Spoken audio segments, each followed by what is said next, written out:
অবগত হয়েছেন। আমাদের এই মসজিদ মাদ্রাসা কমপ্লেক্সের সামনে সাহিত্য রয়েছেন চিরজীবনী, আমাদের কবুল করে আমরা প্রত্যেকে বলি আমিন।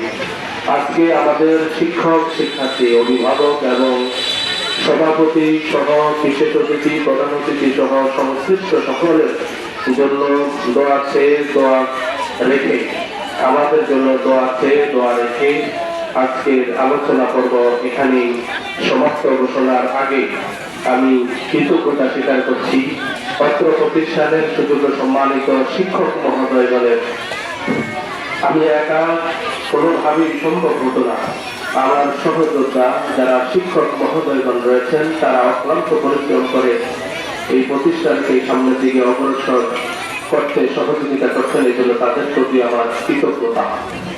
সবাইকে ধন্যবাদ জানিয়ে আলোচনা করবো এখানে শেষ করছি। এখনই আমরা পুরস্কার বিতরণী অনুষ্ঠান শুরু করবো ইনশাআল্লাহ।